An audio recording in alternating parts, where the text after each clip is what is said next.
Venice, city on the water. A place of beauty and romance that attracts millions of visitors every year. Just a few steps from the well-trodden tourist routes, there's a very different Venice, one populated by fascinating creatures.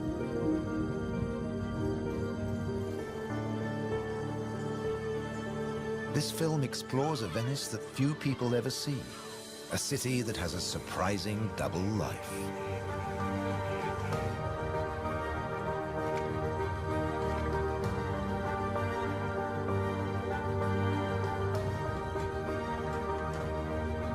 There are secret places and wild creatures in this watery world that most outsiders never discover. In the skies above, on the beaches, and in the canals are the true Venetians that live in every hidden corner of the city and the lagoon. Wild Venice is their home.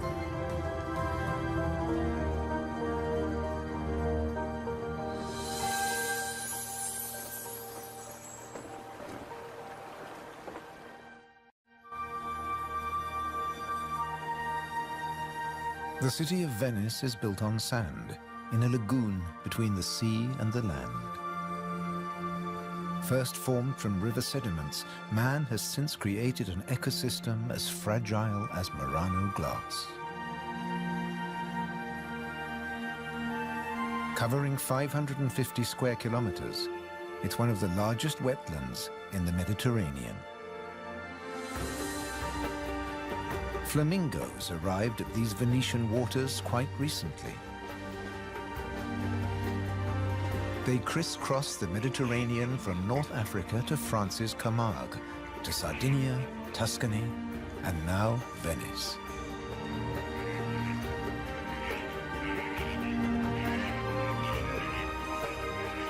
They feed on vegetable matter and small creatures they find in the mud of the lagoon.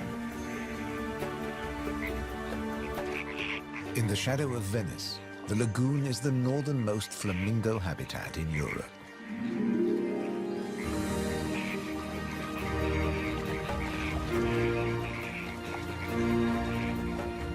They're here now, but in a few weeks, many will move off again to find richer pickings.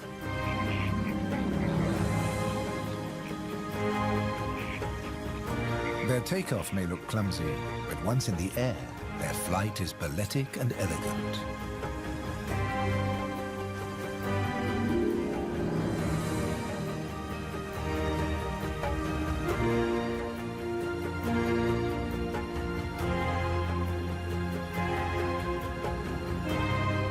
And before too long, they'll return to the safety of this lagoon, tucked between the sea, the city, and the Alps.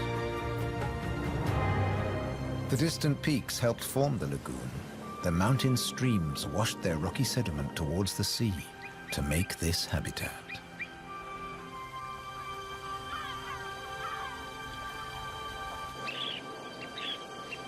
Some of the lagoon's other birds are ready to leave. Dunlin, small waders, fed well in the rich mud. They rest on the wooden piles that support the whole of Venice.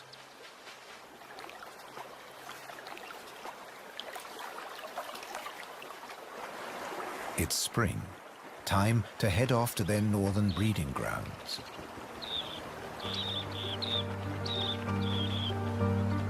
But the cormorants won't be lonely this summer. As the Dunlin fly away, other birds are flocking in. A bird's eye view reveals the full beauty of the lagoon. A labyrinth of uninhabited islands, intertwined canals, and swampy sandbanks.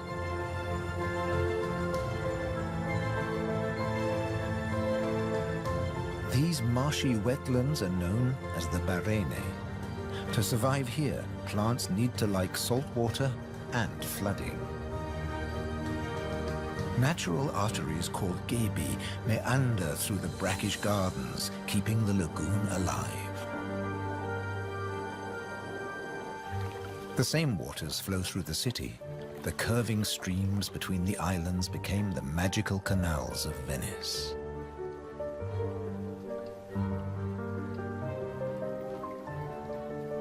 This is the city of bridges.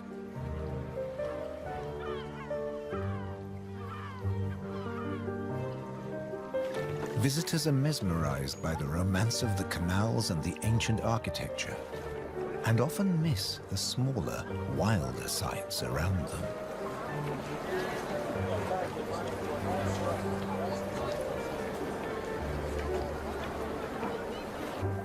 These mussels are true Venetian natives.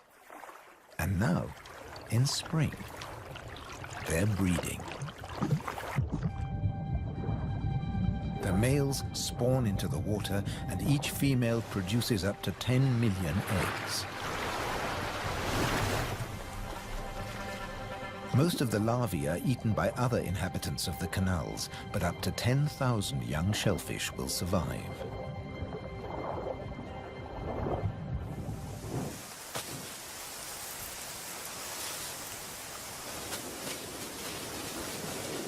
Just beyond the city, colonies of birds are breeding too. But a hazard of urban nesting is constant disturbance.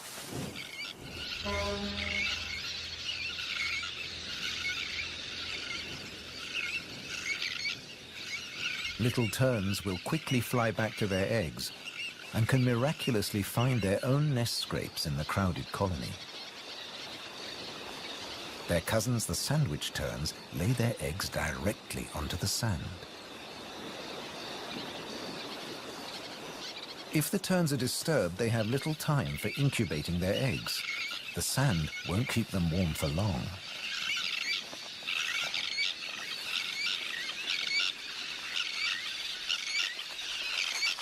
And left out in the open, they could be an easy target for predators.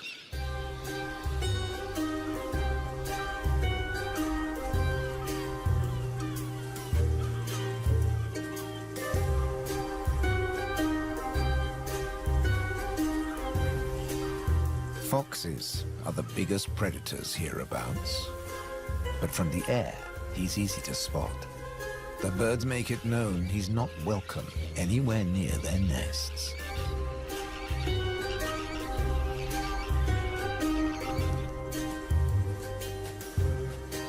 Foxes would rather not get their feet wet.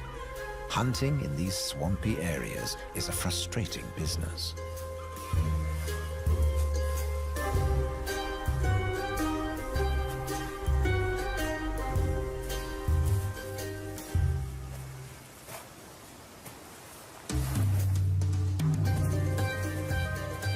The Grand Leap disturbed another nesting bird. Now it's a question of following the scent.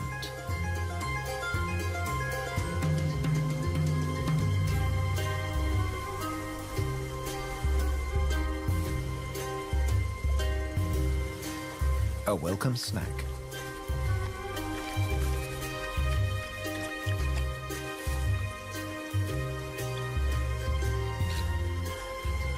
Just beyond the sand dunes is the busy colony.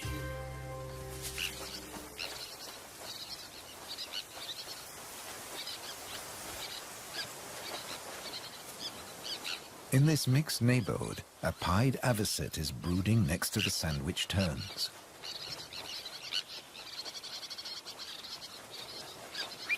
With nests so closely packed, there can be conflicting territorial claims with the common terns.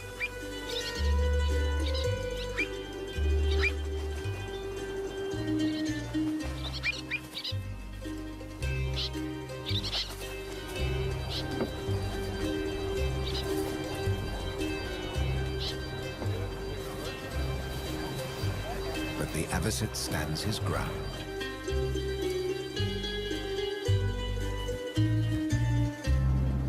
The Grand Canal is the main waterway of Venice, dividing the city in two. It follows the course of the ancient river Brenta that runs from the Alps all the way into the lagoon. It offers a journey through architectural history, starting in the 13th century.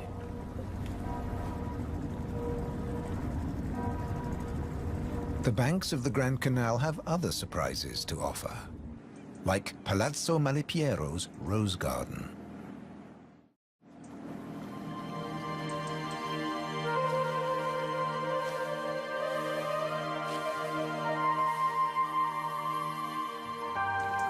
Nestled between the buildings is a hidden paradise.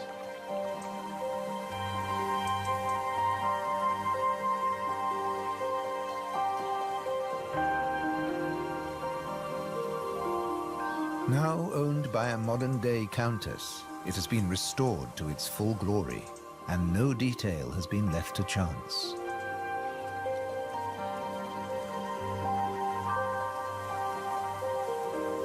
With the luxury of space in a city whose every square centimeter is exploited for maximum profit, it's also a sanctuary for many small animals.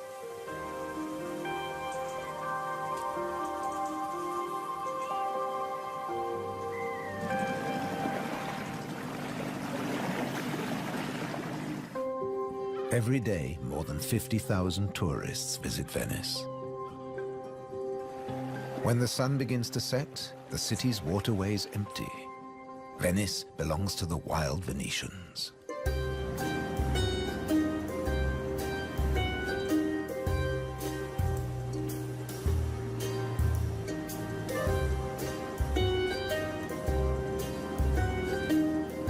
Rats prefer to search for food in the cool night air.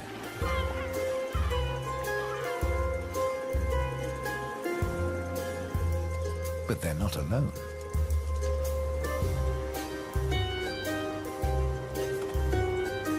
Pine martins are hungry too, and rats are on their menu. Pine martins are welcome in the city as they're natural rat catchers.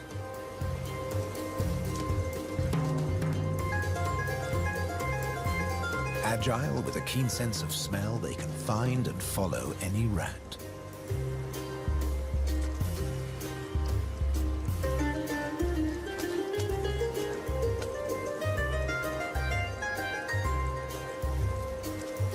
But they're endangered too. Since the rat population boomed, ironically, many martins have been killed by rat poison. The rat won the day, and the pine martin has to settle for dessert.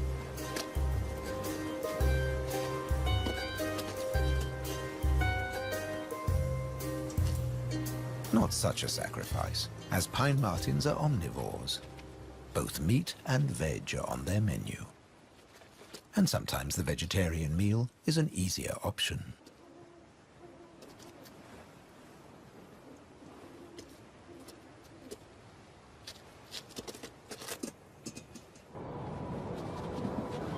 As the rat prepares to sleep, the city of Venice is beginning to wake up. The floating vegetable stalls are the first to move into action.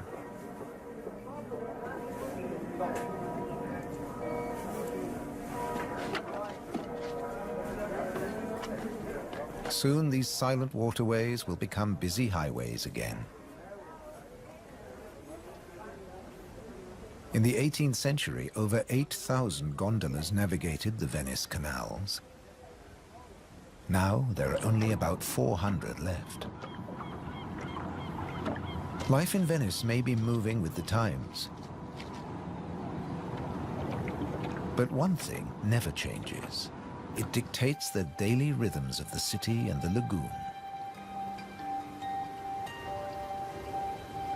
Twice a day, the tide rises and falls as seawater washes in and out of the lagoon.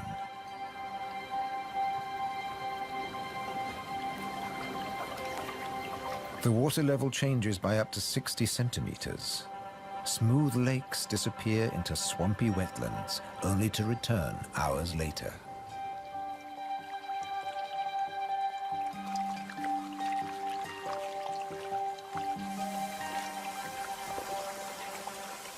Retreating water levels reveal a surprise. Strange islands that look like complicated water mazes. In fact, they're fisheries at the edge of the lagoon. known as the Valle da Pesca.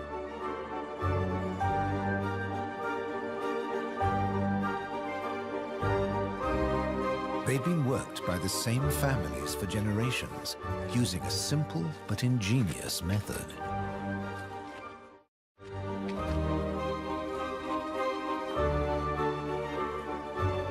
Nets are lowered into the locks that span the water channels.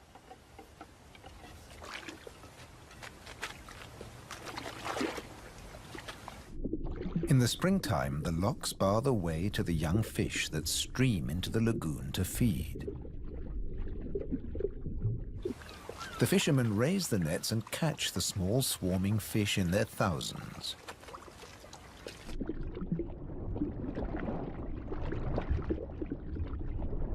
It's easy to scoop them out, but these fish are not for eating.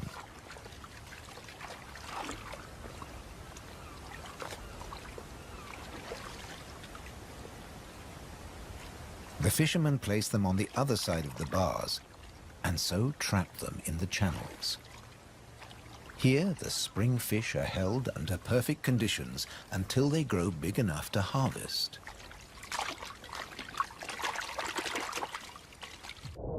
In the autumn, when the fish try to return to the sea, they're simply netted again. This time, they don't get away. Kingfishers have a more dramatic technique.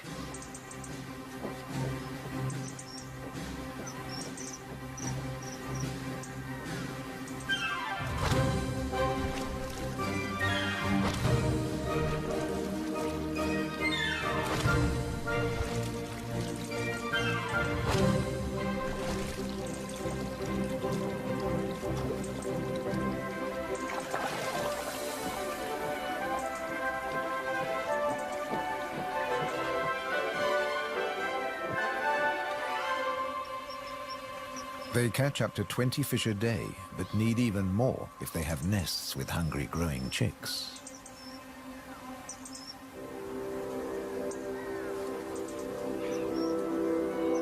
It takes enormous skill, but also violence. A sharp blow to the head stuns the fish. And when it stops wiggling, the kingfisher can turn it round without fear of it escaping. The scales and fins of the fish need to be in line.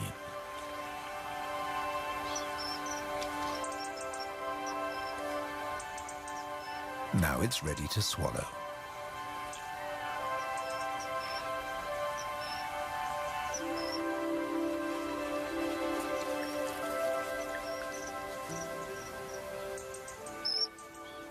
These shallow, brackish waters at the edge of the lagoon are perfect hunting grounds for a kingfisher.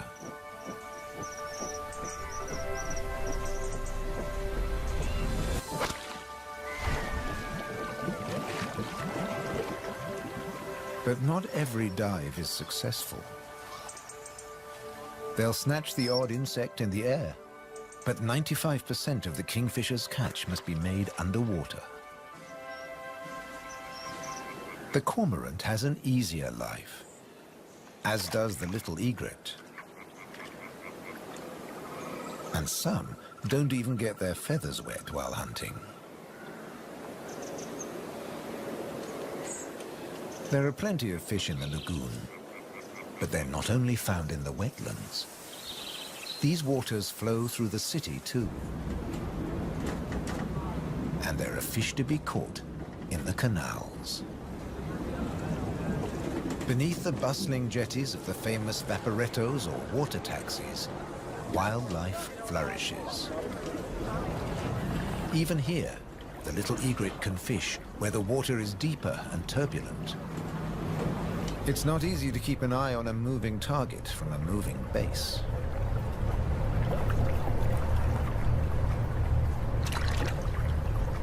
But persistence and patience pay off.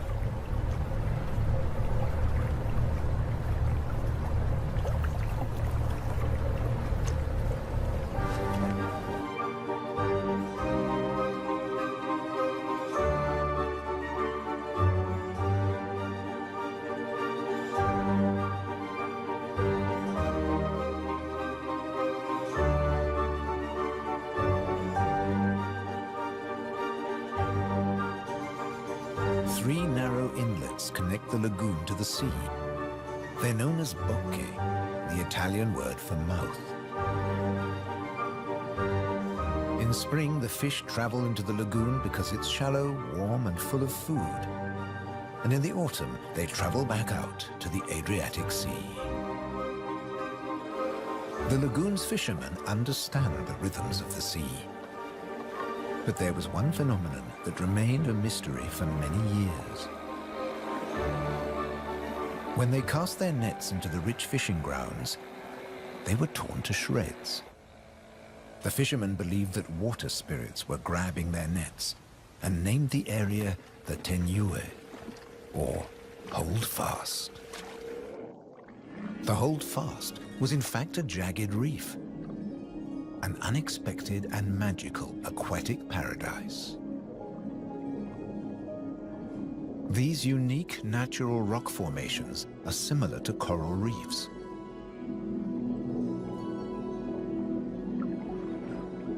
They're home to all kinds of remarkable creatures. Serpent stars, or marine annelids.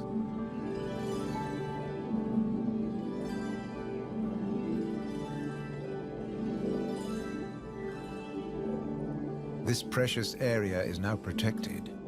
Fishing is forbidden, diving strictly regulated.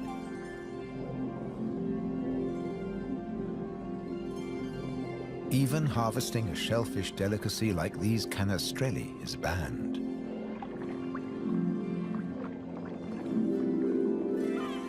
The city of Venice is lucky to have rich fishing grounds on its doorstep. The catch is seasonal, and in spring, the fish are small.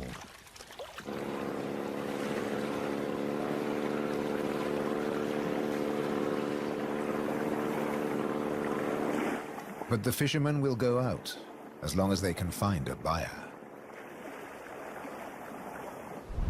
Only the weather can hold them back.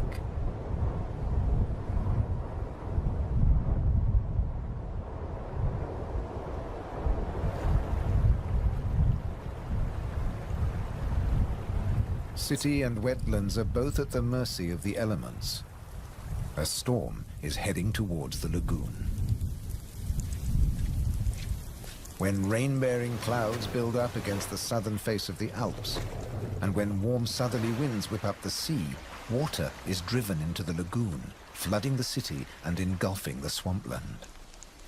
This extreme high tide is known as aqua alta and can be disastrous for ground-nesting birds.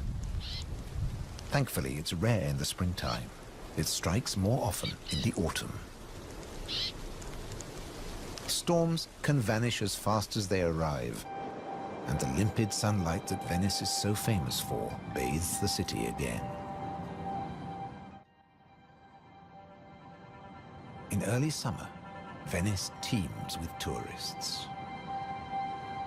The Bridge of Sighs is a popular attraction, but few visitors realize that real Venetian life is happening just a short distance away. In the Giardini, a spacious and peaceful city park, there are some surprising residents.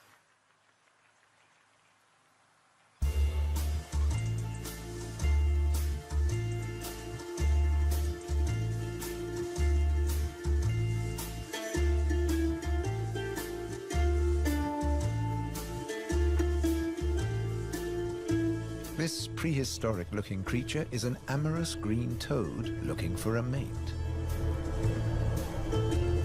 After all, this is the city of romance. But for a toad, finding a partner in a city isn't always easy. Even a quiet park is full of danger and disruption.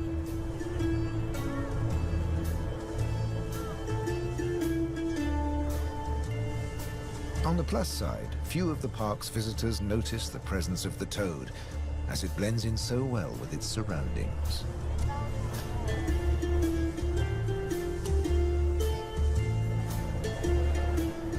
Another of the city's visitors is far more conspicuous. A stark contrast to the ancient buildings it comes to celebrate.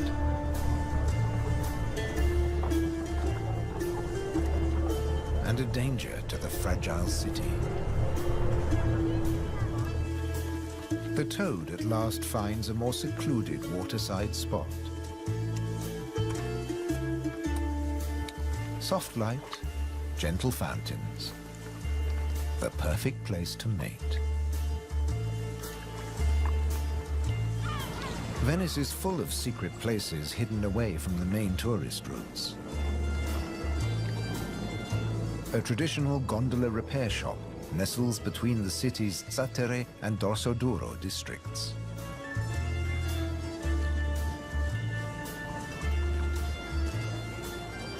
Craftsmen repair the boats in the peace of the backwaters. The tranquility also attracts some exotic-looking animals.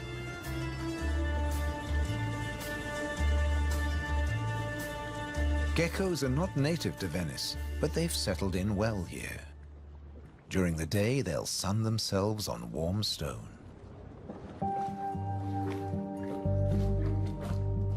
They're waiting for nightfall, when the insects they eat will emerge.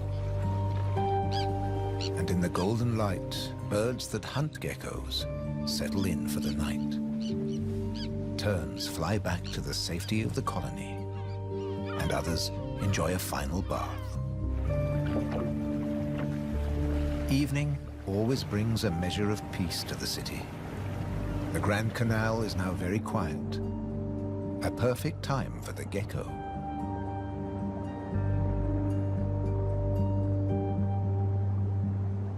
Geckos have evolved specially adapted feet that make them excellent climbers. Their toes are covered in millions of tiny branched flaps with incredible adhesive power, so they can grip and climb the smoothest surfaces, even glass.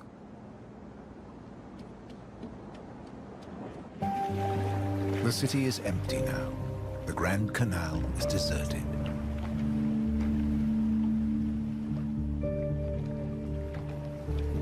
The evening's activity has passed to Venice's bars and restaurants.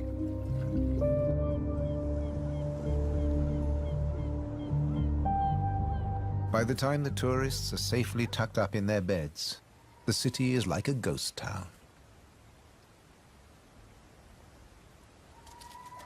Almost. A rat has ventured out to make the most of any scraps left behind. He must take care not to become a meal himself. Owls on the prowl. One little owl is distracted by bright lights. There's nothing here but fruit. No good for the owl.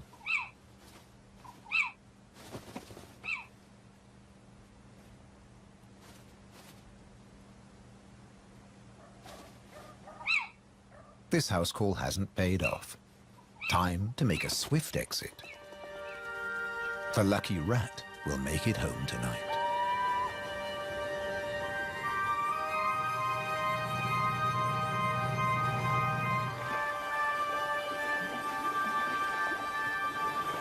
Cormorants bask in the morning sun.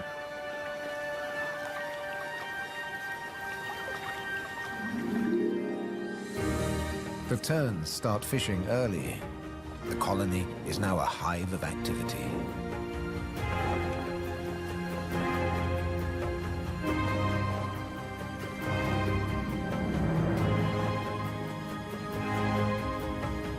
The first chicks have hatched.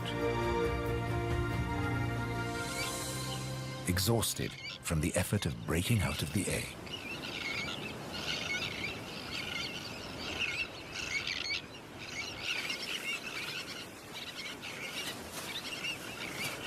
Around them, the colony has turned into a busy Italian restaurant as the adults noisily deliver their food.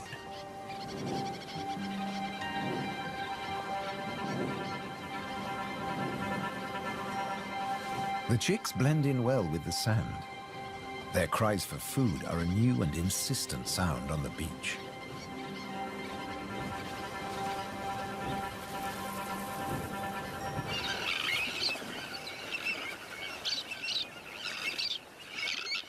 Their calls are echoed by the adults, who do nothing else but feed these demanding youngsters.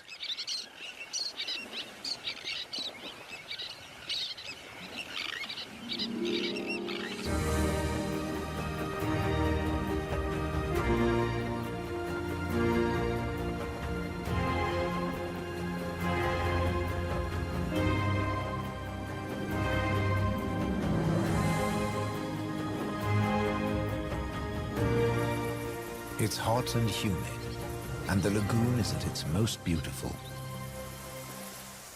The hot summer months are the quietest for the fishermen. They take advantage of this time to mend their nets. They work and even sleep here, with spectacular views of the surrounding wildlife.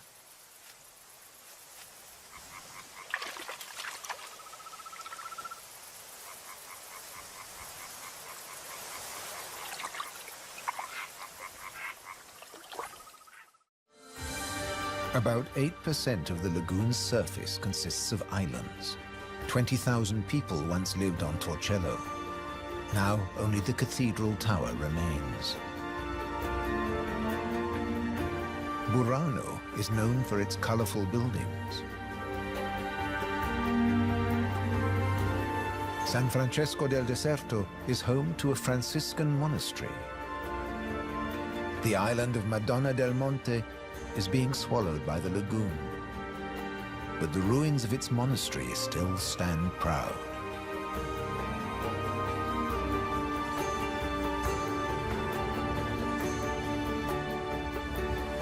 Enchanted places like this are an ideal refuge for wild animals.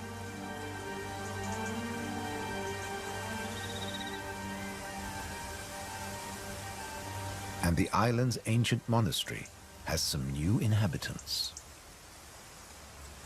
The ruins are the perfect place for kestrels to nest.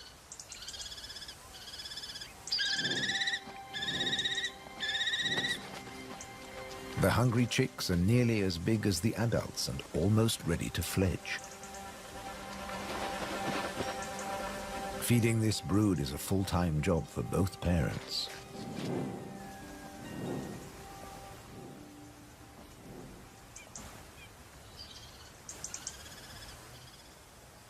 Finally, curiosity gets the better of the young birds and they start to emerge from their hiding place.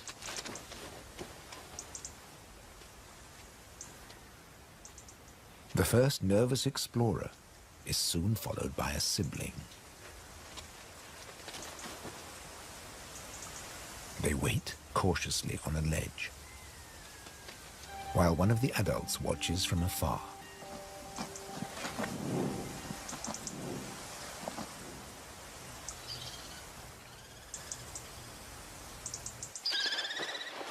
Their mother returns with food, and the young kestrels jostle to get to the front of the queue.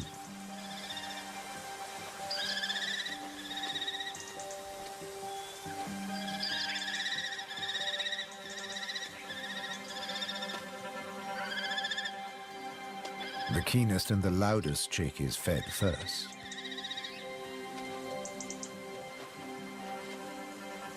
Soon the food parcels will stop. It's almost time for the young to leave the nest and fend for themselves.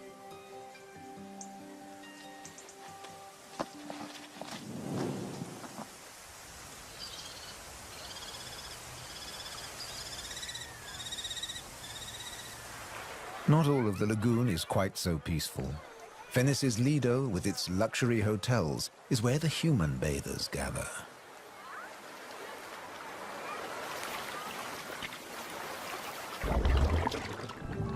But even here, you can find wild beauty and tranquility.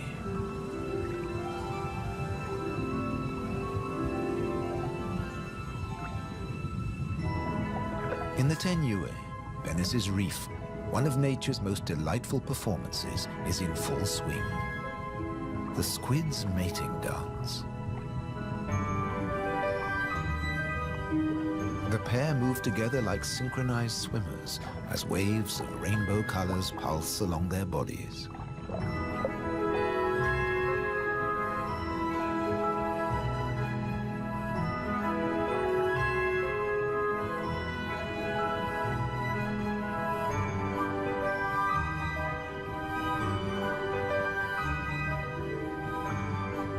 It's like an underwater version of the Venice Carnival, complete with face masks and disguises.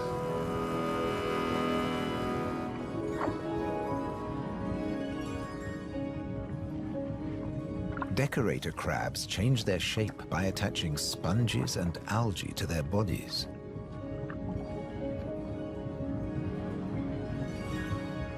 These bizarre disguises are excellent camouflage. The crabs creep past their neighbors and predators like living rocks from the seabed.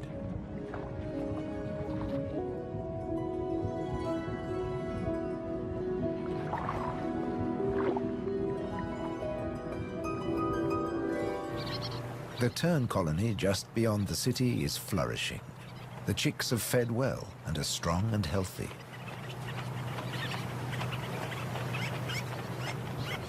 The young birds are gathered in a creche, with 1 or 2 adults looking after them all.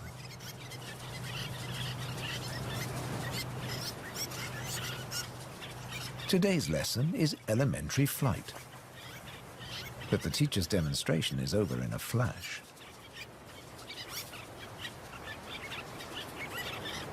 The young birds flap their wings to exercise their growing flight muscles, but they're not ready to take to the air yet.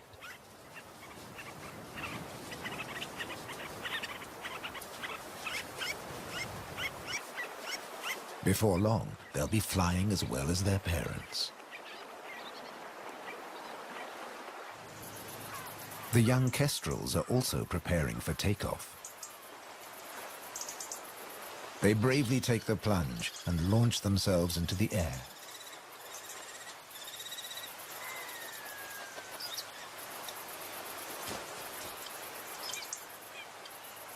Dropping from a height makes their first flights easier. Once in the air, they're in their element and can glide and flap back to safety.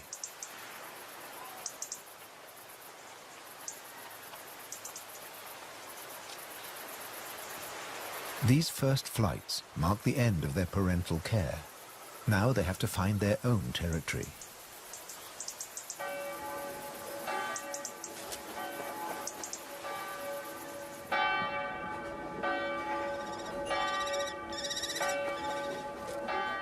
One of the kestrels has made its way to the nearby island of Burano. It's unlike the remote nest site, but it still has everything the kestrel needs. Just like the ruins, the brightly colored walls offer protection. These birds are welcome visitors, and the people here seem happy to have a kestrel watching over them.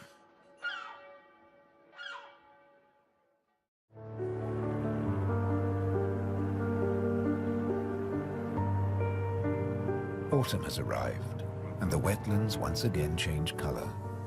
A plant called glasswort is responsible for this blush of pink.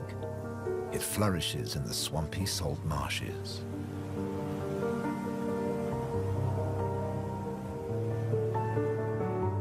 The first autumn mists mark the end of summer. The bright, humid days give way to cooler, grayer hues.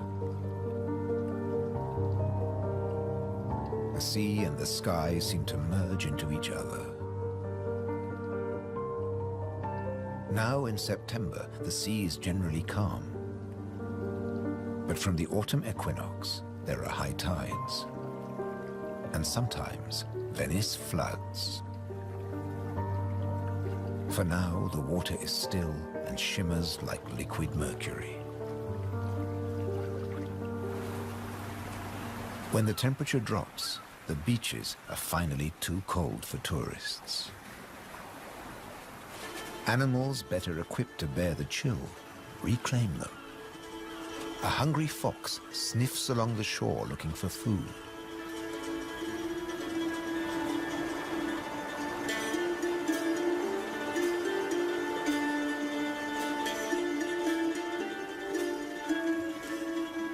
The fox has an excellent sense of smell and can see well in the twilight. It has picked up a strange scent. Something smells good to eat. But quite where this food is hidden is a mystery.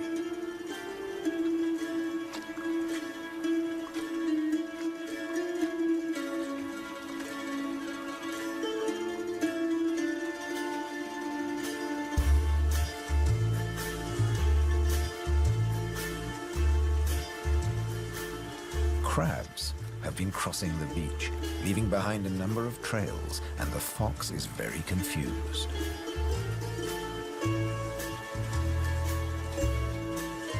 Finally, it follows its nose and comes face to face with a crab.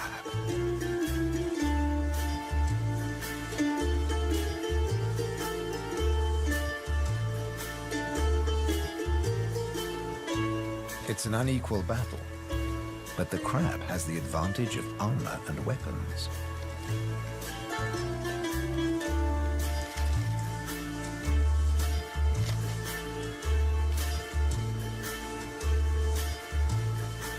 This meal is more trouble than it's worth.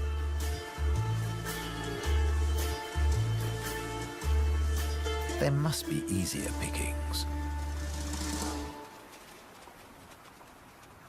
The crab, dazed but victorious, moves off to a more secluded place.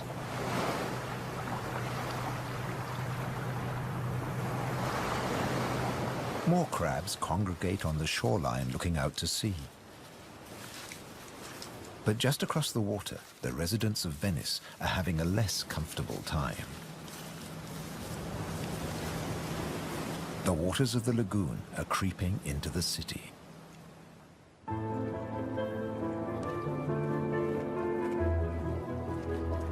The autumn tides are getting higher, and water is seeping up through every available crack in the stones.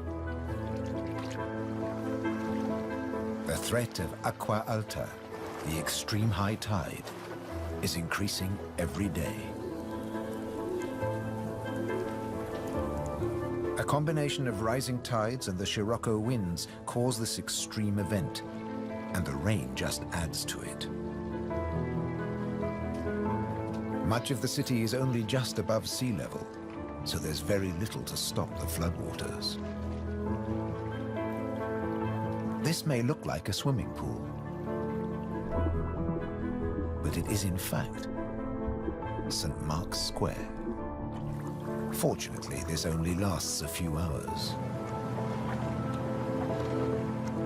Soft winter fog wraps the landscape like a blanket and brings the year to a close for Venice and its beautiful lagoon. The visitors have marveled at its sights, but many have missed the most fascinating wonders of all, the wild side of Venice. The city is empty now, but visiting season for the lagoon never ends. As one creature leaves, another takes its place.